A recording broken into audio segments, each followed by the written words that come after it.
Hi y'all. Today I'm going to talk about my favorite to-do app is called Todoist. And this is a sort of a joke around our house that I have been on a pretty much eternal search for the perfect to-do app. I have been through pretty much every one that I could think of and probably most that you could think of. You name the to-do list app, I bet I've tried it. I even tried to get my husband, a former programmer, to build me an app. He declined that particular opportunity and still no app. Hi y'all. This week I'm talking about my favorite to-do list app, and it's called Todoist. Todoist. And you can find it at todoist.com. It is really the best app I have found for just keeping up with tasks and projects, and even the files that are associated with the projects, and just notes that I've made about things that I need to get done.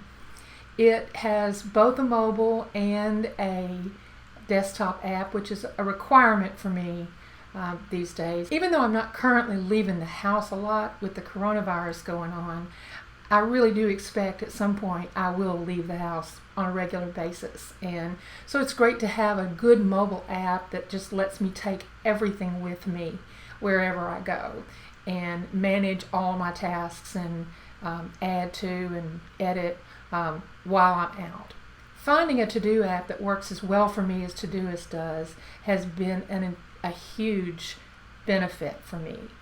I was a big daytimer user back in the 80s. I loved my daytimer and I took it with me everywhere I went. So my very first foray into digital task management was my Palm Pilot.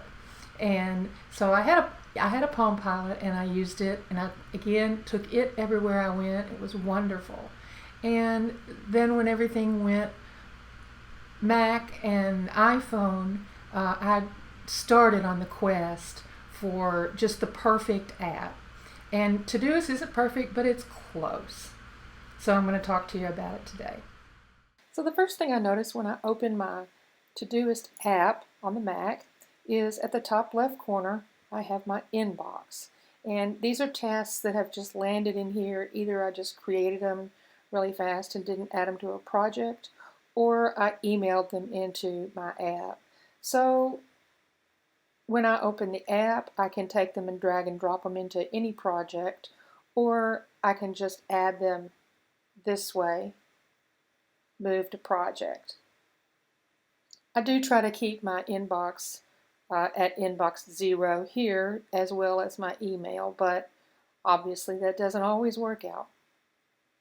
The next link you see is today. These are the tasks that I have added a date. It is today. So this is what I have to get done today.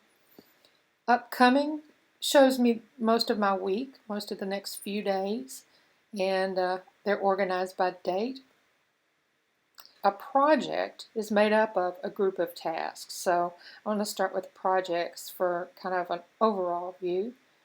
This is just things that I need to get done for my own business. And you notice some of these are labeled soon. Most of them don't have a date, but I could add dates to them and schedule them. My invoices task here is a recurring task. So I've set this to recur every 30th of the month. The other thing I have set is the priority level. You notice that the button on that, or the checkbox, is red. That's because I have set it to priority 1. So you can set all of these in any task or project in order of priority so that it calls your attention to it. And once I complete this for June, the invoices for June, and check it off, it will actually add July's. So that's how I keep up with recurring tasks. I keep my content calendar and my content pipeline, which is just a group of ideas for things that I'm going to write about. And I keep this in Todoist as well. And this comes from a Todoist template. On their website, they offer quite a few templates that you can take and add to your own app and customize them for your needs, and that's what I've done here. Projects let you add sections, so each month is a section here, and each week of the month is a task. So once I finish writing about one of these topics, then I just check it off the list. Like I'm going to check that one off because I've already written that post. I can email tasks to this project if I want to. I don't generally, I just email them to the inbox, but you could if you wanted to do that. Now, one of the things that's really cool is the template feature, and I can take this project if I want to.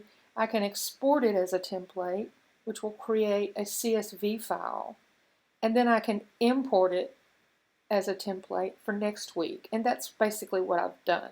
I've got one spreadsheet, one CSV file that I import every week, and it just basically gives me all of the sections and everything that I need for that week, and that is a very handy feature.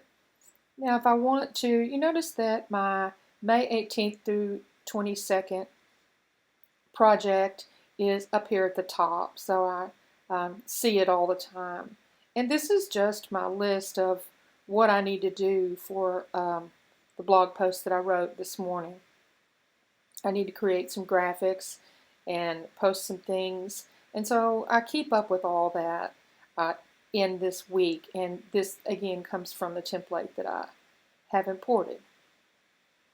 Now if I want to add a project, I can add it here. I can color code it, make it any color I want, give it a name. I can add it to favorites from here. Let's say I want to add a comment. Oh, goodness.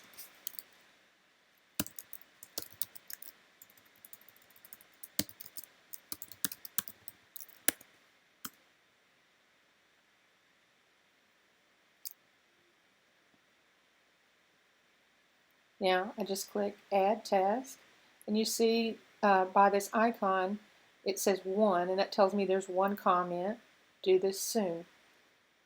Also, under the comment screen, I can add an attachment. So if there's a file that's associated with this task, I can add it. I can put an audio note in it, or I can add emoji. So that's how you add a task. You can cancel out of that. And again, if I wanted to add this task to a particular project, I could either drag and drop it, or I can go over here and move to project. Okay, so that's tasks. Labels are just more information that and another way of sorting that you can add to a task. The label that I use most often is the waiting label, and what that tells me is that I can't really get this task done until someone else takes action on it. So if I see that I have a task in a project and it's not getting done, I can go over here to waiting, click on that, and I can see why it's not getting done. Do you use a digital app to keep up with your tasks and clients and other things that you need to have with you all the time? You can use the free plan, or you can upgrade to premium and get the comments and collaboration and some of the more advanced features if you need to. If you're watching this on YouTube, please subscribe to my channel and get updates about new content that I publish just about weekly. You can follow me online. I'm Beth G. Sanders Online on Instagram, Beth G. Sanders on Twitter, and Beth G. Sanders Online on Facebook. So let's connect online. Until then, I'll see you next week. Bye now.